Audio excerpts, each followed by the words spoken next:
Going on.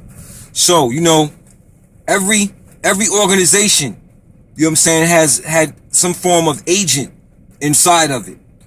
Since the advent of Cointelpro, which began in 1956, pardon me, and went to like 1971. Even though it supposedly ended in 1971, we know that it still exists. Because we still have nationalist organizations that still exist right now. It was formed to cause dissidence and divisiveness between those types of nationalist organizations, to create conflict so they could be distracted from actually fulfilling the goal. You understand? And would end up having conflict with South. So, this stemmed all the way back to 1913. J. Edgar Hoover was the founder of all of these things. He was the one who began to push the surveillance of the UNIA and Marcus Garvey and put an agent there, and so on and so forth. But my point is that Cointelpro never stopped existing, and I was listening to a video and brothers was talking about Moors would get out of jail free cards, or how come the Moors don't help people get out of jail and do this since they're lawyers or whatever, which is unfounded. My thing is this though, in reference that statement was made in reference to the 60s in the pro-black movement of the 60s, specifically the Black Panther Party, and specifically brother Fred Hampton and brother Mark Clayton, those two brothers who were murdered at the hands of the FBI and Cointelpro. Well, my question is this: show you how agents work. Brother Fred Hampton and brother Mark Clayton was actually assassinated in their sleep. They were asleep when they were assassinated. You understand what I'm saying? So that means when the killers came, they didn't kick the doors in and wake the brothers up. The brothers wasn't awoke when they got murdered. Somebody opened the door with a key. You understand what I'm saying? Went in and went directly to the room and blew holes in those brothers while they were sleeping. You understand? That means they had floor plans to the apartment.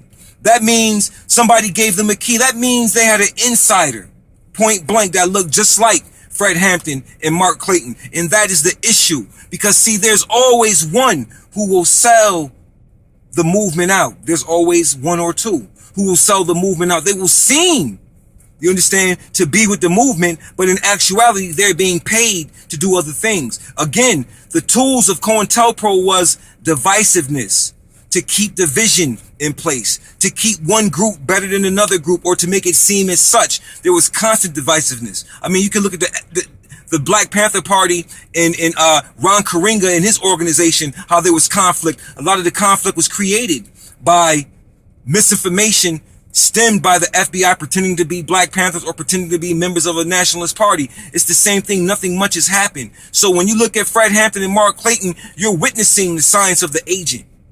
You understand what I'm saying? Those brothers were assassinated in their sleep. That means somebody just walked into their home and assassinated them. And again, Cointelpro does not work without the aid of our own helping that particular system. See, for every Jesus is a Judas. Whenever you become a Jesus, trust me, there's somebody around you who's a Judas, or that will be put around you who's a Judas on purpose.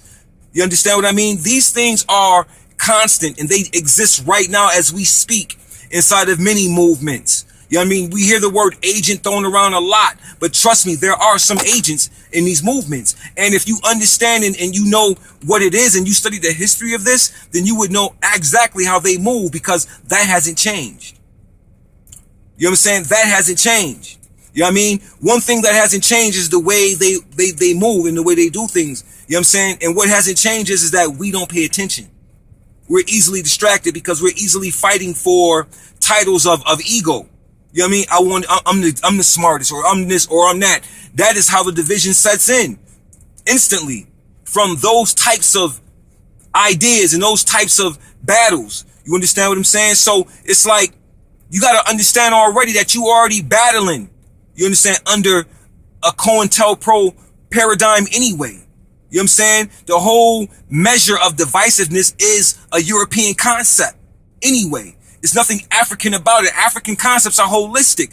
Everything is intertwined and everything relates and everything integrates. You understand what I'm saying? Regardless of what it was called in this time period, in this time period, in this time period, there's a common correlating factor that integrates it all, man. Everything is one in an African concept. It's holistic, but we deal on the European concept, the individualized concept. I, which is killing us, which is perfect for a Cointelpro agent or a Cointelpro model to come in and take its course and to do its work, to cause more divisiveness and so on and so forth. This is what it does. It causes conflict on purpose. Nothing can get accomplished when somebody is constantly throwing daggers and so on and so forth. So like Carter G. Woodson said, man, like Carter G. Woodson said, I don't have to worry about your actions if I control your thoughts. So a lot of what we got going on is not even our actual thoughts. It's reaction to a circumstance. You understand? A circumstance that really don't have to belong to us. People always say, man, and why I'm here, I'm going to say this. You know what I mean? The Cointelpro way would be to question certain things without having to understand what it really means and to put this information out as if, it's something bad, like the term white. In the Morris concept of America, white is the, purity and so on and so forth, what that term means. But what the prophet was telling you is that don't call the European white, because white means this. And it is not us who calls them white. It's y'all, Pan-African and pro-black cats, who call them white. And what was being learned and what was being taught at the same time was that they're not white, because white has a rule, has a definition to God, and that's not who they are. So whenever you call them white or the white man, you're calling him purity. You're calling him God and so on and so forth. We call them Europeans. That's how quick that works, and that's how quick that could be fixed. But the Cointelpro idea would be to overlook what I just said and to continue to create something else when I'm telling you what it is. You understand what I'm saying? When I'm telling you what it is. We call them Europeans. You call them white. Check yourself. The prophet gave you what white meant. Check yourself. You understand what I'm saying? So don't laugh at us about the doctrine. The doctrine is revealing your faulty shortcomings as individuals, as people, using that language. You understand what I'm saying? I don't care what you call yourself. I'm talking about what I don't call the European. You can call yourself black. That's fine. I don't care. As long as we can come together under a common cause and get busy and make things happen, you can be black. I say black power to you all. That don't make a difference to me, man. I don't care. You know what I'm saying? I'm not caught up on the language and the terms and the affiliations. I'm just letting it be known where we sit inside these affiliations. What goes on in all these organizations, man.